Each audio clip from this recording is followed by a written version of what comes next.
Hey guys, it's Shane here from Tank Hunter Miniatures, and today we're talking about the Orks. So the Orks codex just came out, and it's pretty good. Everyone's pretty happy with it. A lot of good choices there, a lot of good detachments, a lot of real fun things you can do. So let's go through what you can do with your tanks. Now the downside to the codex is, with it coming out, they made legends of a lot of really good tank units. It's very sad. I was planning to really push the kill tank. I was so looking forward to really pushing out a trio of them and seeing how much damage they can do. They were one of the best shooting units for the Orks. But they said, no, we have to continue our agenda of removing Forge World, so no more support of that. So that dream is done. And with that as well, the Grot Mega Tanks. But seeing how much people are using the Dread Mob attachments, with how much you can buff a Grot vehicle, it's not a surprise they removed it. It would just be too strong, I think. Just seeing how much the... basically you play a whole knight army with the Gorkanaut and Morkanaut and the big dreads. Yeah, you do a really good job of shooting, and that's probably too much for them. They don't want you to go that far with this. So, fair enough, I guess. They gotta remove it. It was a really fun tank. You know, you would have had a lot of fun running a bunch of kill tanks and grot tanks in a dread mob detachment, but, you know, it is what it is. We have to look forward to the future. So, of the new detachments, there's 3 that I feel you can really make use of making a tank-heavy list. The first being the normal Warhorde, which was in the original index. So, this one's still good, gives you the sustained hits on melee weapons, and tanks are primarily shooting, as we'll see, but they're still really good in combat. This is something you want to do, because a shooting tank army for Orks can't really happen with just tanks. They have to be a hybrid. You have to be looking to get into the fight as well as shooting. So, you can't limit yourself to just one. You're just not going to win or do enough damage. So with this in mind, yeah, the sustained hits, just to really maximize the amount of attacks you're going to get, is really going to be helpful.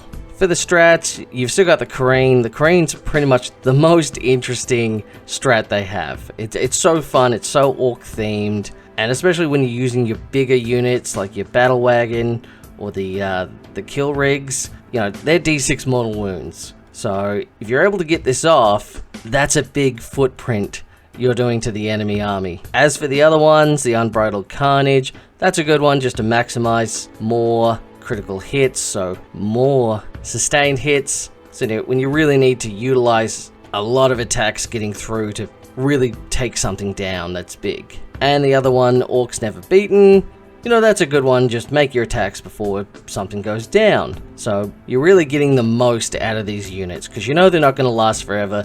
You know, you're sending them in, you're sending them hard, fast, and you don't expect them to live.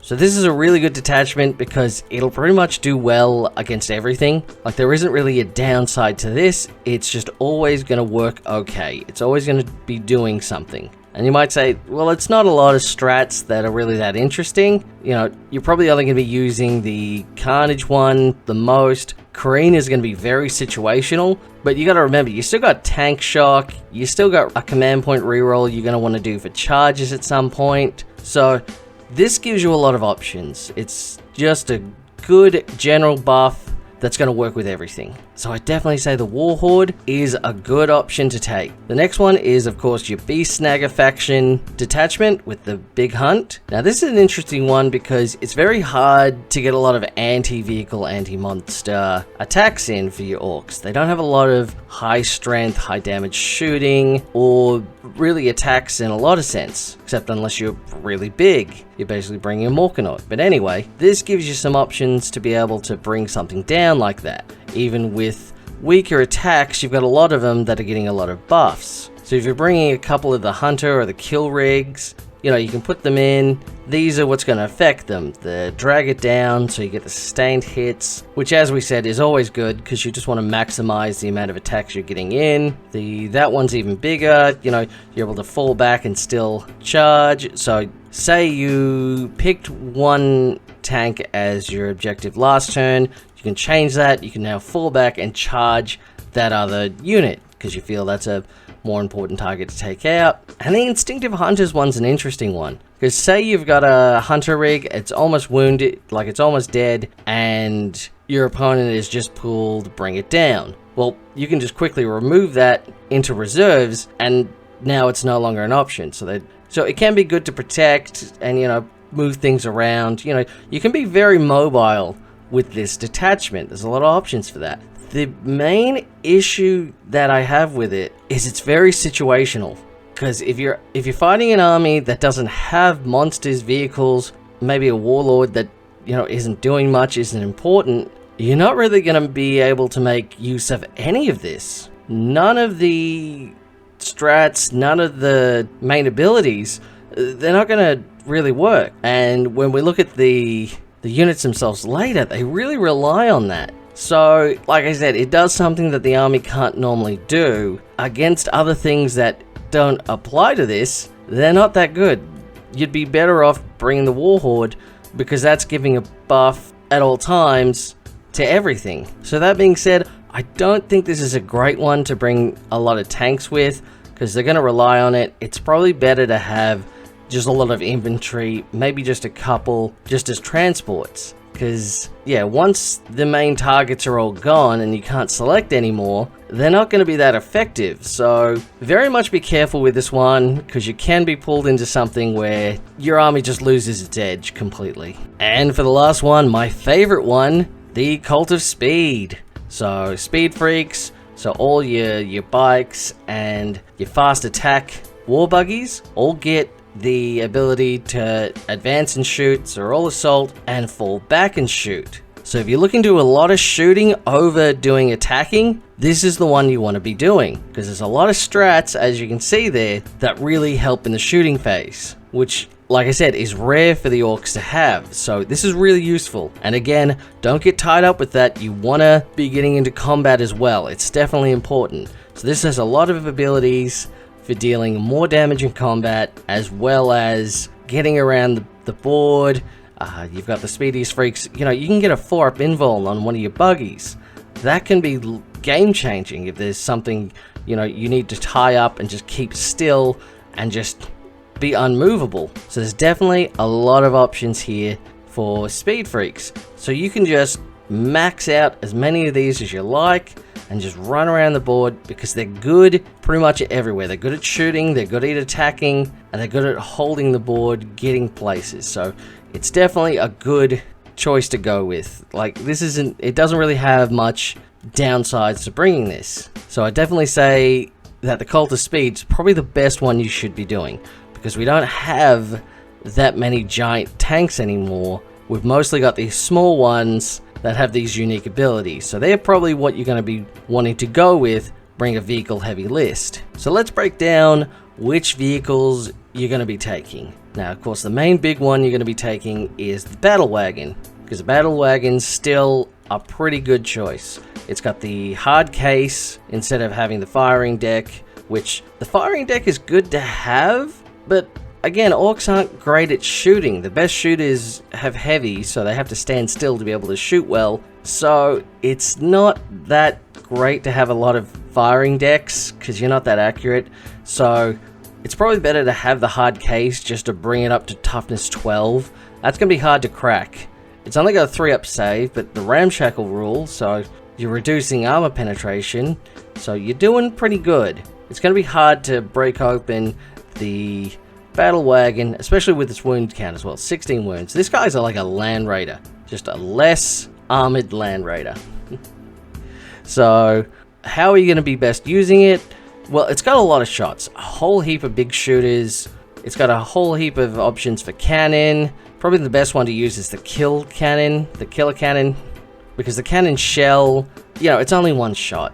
And yeah, it's not quite a las cannon, it's more like a crack missile. You know, you can't rely on something like that. The zap gun as well, very swingy. Both of these weapons are very swing. You want to go with something that's going to give you a better average amount of shots, which is going to be the killer cannon. That's probably the most reliable one here. Now, not only that, you've got the melee weapons, you know, put the death roller on it. It's got the grabbing claws, the wrecking ball. This thing does so much more in combat than it does in shooting. so you want to move up, shoot everything, and then charge. That'll get the most effectiveness out of the vehicle. Now, if you look at the hunter rig, it's very similar. They're almost identical in a sense, but you've got some very distinct differences. So you've got less range weapons. Now the weapons on the hunter rig, as well as the kill rig's got its psychic weapon, that's a torrent weapon, so that's sort of excluded from this. So the hunter rig also has its firing deck, but this will only be taking the beast snagger boys, which again aren't great at shooting. So yeah, it's a lot of shots, but it's not a lot of good shots. So you can't think of the hunter rig and kill rig as really like a shooting tank. And really it shouldn't even be a tank. I'm not sure why it has the vehicle rule to it. It's more of a monster, because if you look at it, it's like a chariot. It doesn't even have an engine. It's just being dragged around. It's just a gun platform dragged around by the giant squig monster. You know, it's sort of like the Squigoth in that sense. But it's a vehicle for some reason. So visually wise, this is not a tank. But effectively, it sort of is. But it's more, again, in melee. That's where it does most of its damage. Because of course, if you were bringing the hunt detachment and you loaded this up with more of the beast snagger guys, you know, if you got a lot of attacks for the butcher boys, and if it's, you know, trying to take down your big target, they're all going to be AP2, have a lot of attacks, they're just going to slowly whittle anything down.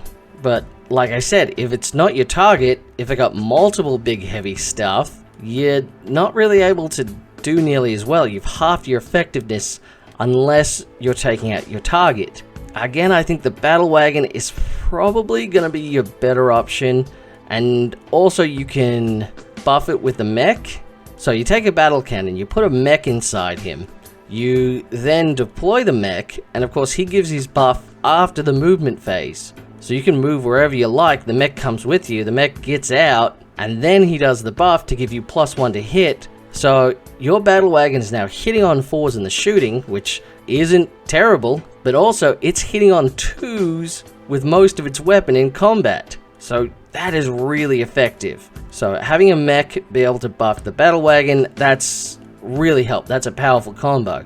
And yes, you can do it with the hunter rig as well, but the hunter rig cannot have a mech on board, because you can only have beast snagger boys. So it's a lot harder to buff a hunter rig or a kill rig with the mech. So overall, I think the battle wagon is just going to be more effective in general situations. But as you'll see, there's a good opportunity to bring both, and we'll go through that. So now let's go through the speed freaks. So starting with the Boomdaka Snazwagon, this is a really good one, because the mech special, that's an insanely good weapon.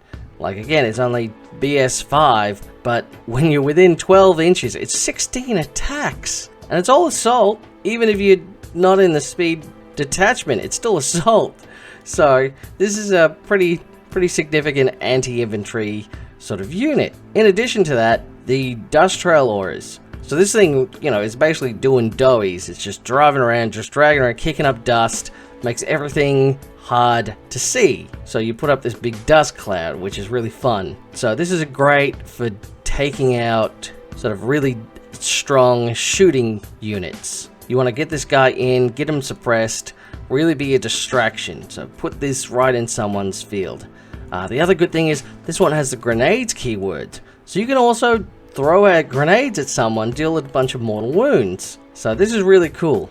So then we're looking at the custom booster blaster. Now this one I don't think is as useful. The gun, the rivet cannon, isn't quite as strong. Like it has higher strength, but it's only 9 attacks and 2 damage. So yeah, it might do better to heavier infantry, but you're going to be more using it for its riveting darker ability to suppress a unit. While the other one, you know, that could only affect infantry, this can pretty much debuff everything. So, and it can do it from 36 inches. You can just give something a -1 to hit. So that's pretty useful. In addition, it's got a flamer ability, you know, it's got 2 flamers on it, only short range, but if you get up in someone's face and then they try and move away, you know, you can overwatch, do a quick burning attack that way. That's not a bad idea. It's no AP, it's strength 4, so, you know, it's mostly against smaller, lighter infantry.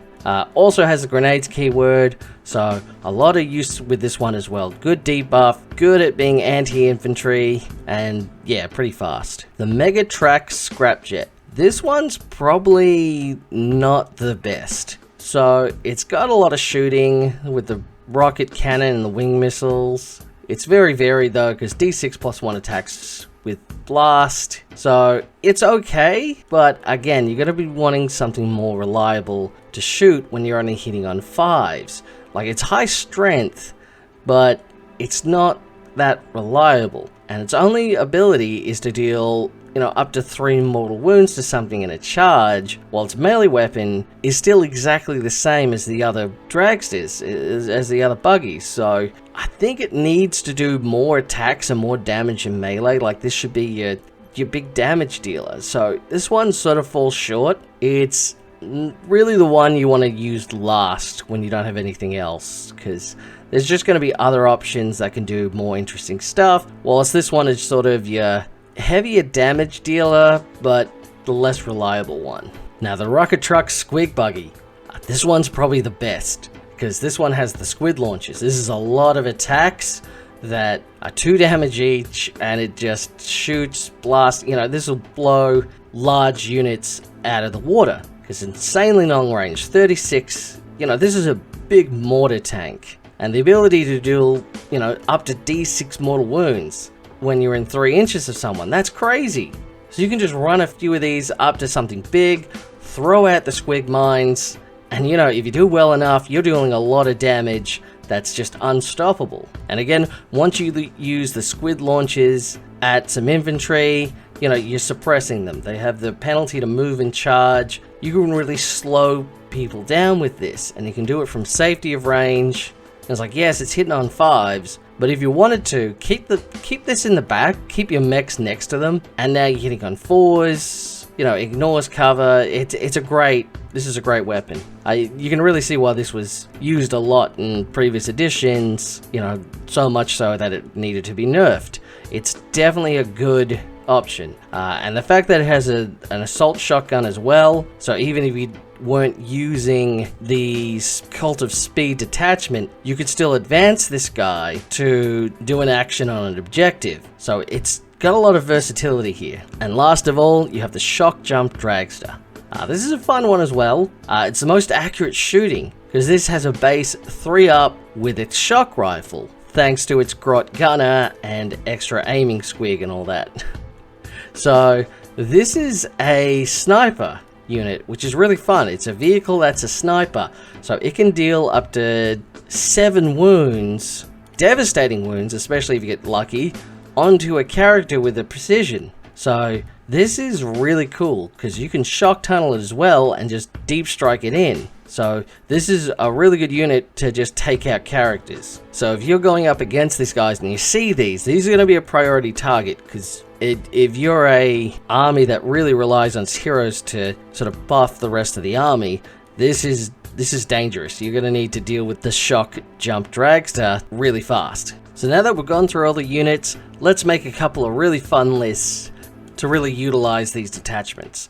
Starting with the Warhorde, this is what we're going with. So I got the 3 mechs riding in the battle wagons. As we said, they'll just get out once we're in position. They'll buff them to be great at shooting and attacking. And these are all going to have the hard top. So they're really hard to bring down, really strong. And then in addition to that, we've got the 3 kill rigs. Like I said, these have got great psychic weapon on them, with the torrent weapon that's dealing D6 damage. So you can take out something pretty big with these. So it's not very reliable. It's very swing, but if you bring 3 of them, you know, you're going to be able to really hedge your bets here. So with the 3 of them in mind, you've got the 2 hunter rigs just to edge things out, and that's a pretty scary force. So you've got 8 big tanks that are just going to come straight at you. They're not going to slow down, they're not going to try and hold position, they're just coming straight to charge because they need to get into combat. So you know if they get first turn, get a war off, they're going to come charge at you. They're going to come right at you, hold you in position, and keep you there because they're going to be very hard to remove out of combat. And then of course, just to round off the army, we've got a shock jump dragster. Just for the, like I said, it's a great character sniper. It's also really fast, so if you need to get anywhere on the board, you can use one of these to just keep deep striking himself around. So this is a pretty solid list. I feel it's got a lot of good stuff going on with it. It's primarily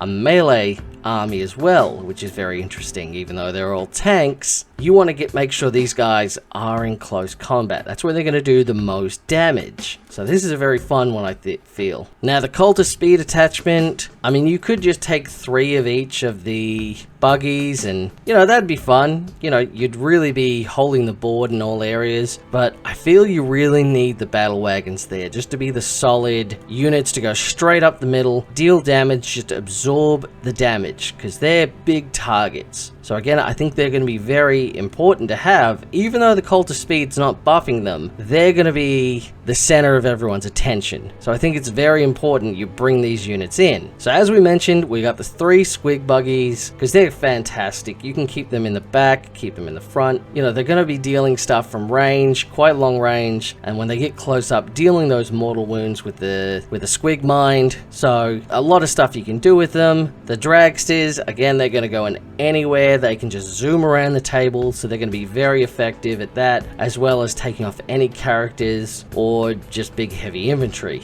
As we said, the boomdarkers, that's going to be great. You can send one of each of these guys off to different areas and just suppress a lot of the units firing. So go straight up in the gun lines, get right up in their face, make it difficult for them to be able to shoot. And we've got one of the booster blasters, just for some long-range suppression, just to sort of even things out a bit. I didn't take any of the scrap jets. Like I said, I don't feel they're that useful. I feel you're better off bringing these most effective ones. So I've got 3 of the most effective, 1 of the sort of lesser effective ones, and yeah, just your 3 battle wagons just to pull everything forward. Alright, so that's it for this guide.